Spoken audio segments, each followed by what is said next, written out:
all 10 Formula 1 outfits this season will be going testing once again. And this has nothing to do with the 2024 Formula 1 season or ground effect era cars, but everything to do with the 2026 technical regulation changes. Now, Formula 1 have updated their sporting regulations on the 31st of July to allow these 10 days of additional testing for the 2026 season.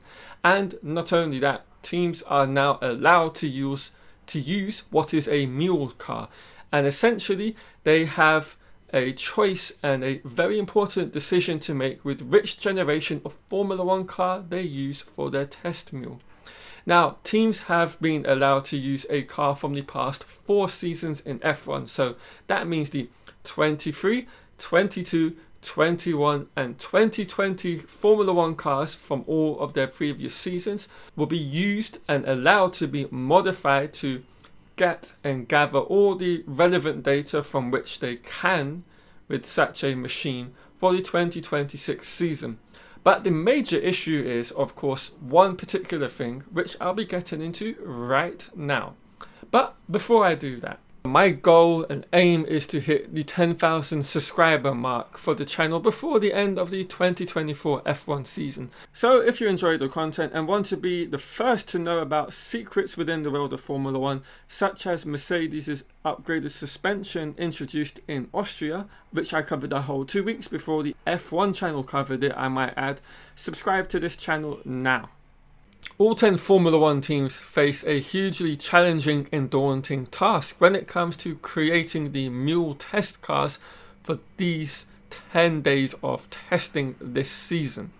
And that's because, unlike the last time the Formula 1 teams had a Mule car which they had to modify, it's the complete opposite way around.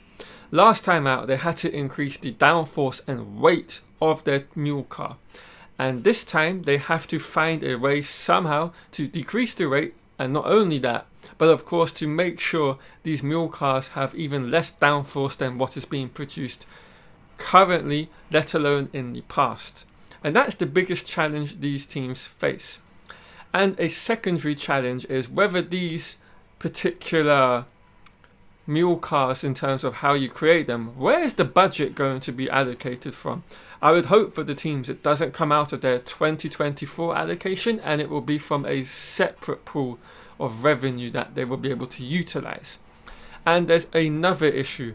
Will all 10 cars have enough finance behind them to actually create a car? We had a similar situation the last time we went testing with Mule cars, from which the Williams team did not have enough revenue from which to be able to create a Mule car. So that's another issue that teams will be facing. But of course, all 10 Formula 1 outfits are in a much better financial position than they ever were back when they had testing with Mule cars last time out. And that goes particularly so when it comes to the lower end of the Formula 1 grid. Even the teams that are not kind of fighting for points on regular basis, they have much better sponsors than at any point in the past. So I feel that's a situation that will not arise.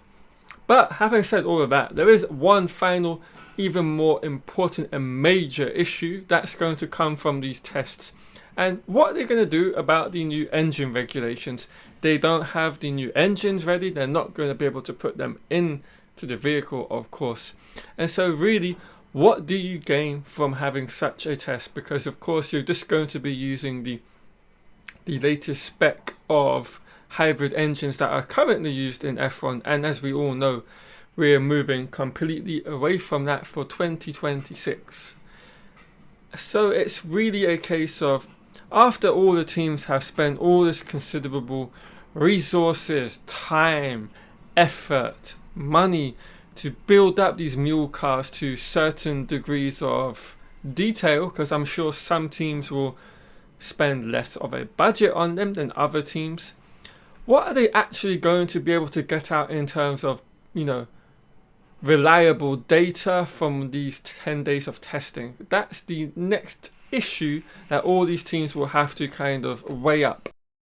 Do the benefits outweigh the negatives? Is there a balance there from actually spending this money to go testing? Because I don't feel it's the same situation as it was back in 2017.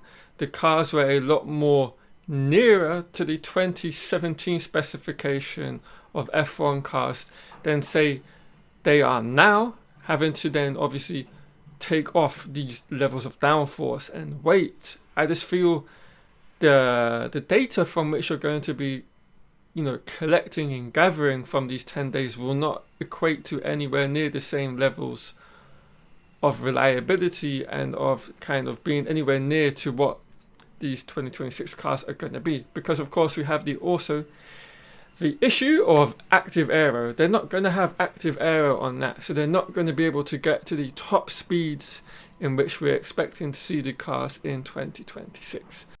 And of course, these are all very, very important pieces of instruments that teams will need to be able to test out and to see how this has an effect on the cars when it comes to like the braking phases. Because of course, with the cars going to such extreme levels in terms of top speed and the amounts of downforce in terms of it being such a smaller amount than what they're used to, the braking distances are going to be dramatically changed, the aero balance, and of course all the time in the corners and the characteristics of the car is going to be completely off when it comes to the testing of these Mule cars this season. And of course, we can't also forget the particular issue we're going to have with the engine, which the way, they're getting rid of one whole component of the engine and it's just going to be run on, one whole battery, and the way in which you're going to have to charge that battery up. All of these really key and important figures and factors are just not going to be there for the teams to test that particular aspect of the 2026 regulations out.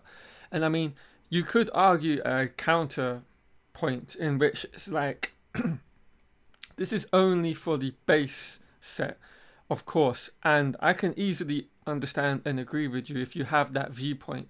But still, I think if you're spending all this money on building a car, a Mule car, you should at least have the active aero elements kind of built in. I know there's nothing you can do with the engine because we're nowhere near ready in terms of having them produced and manufactured and ready to be bolted into these cars.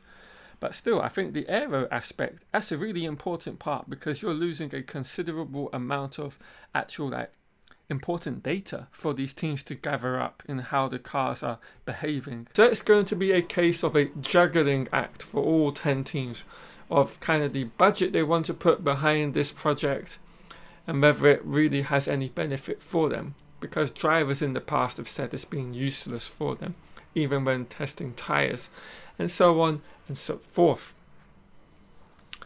Right guys, I'm going to wrap the video up here. If you've enjoyed the video, of course do leave a like, share this across all the social platforms as it not only helps the video itself but the channel grow as well.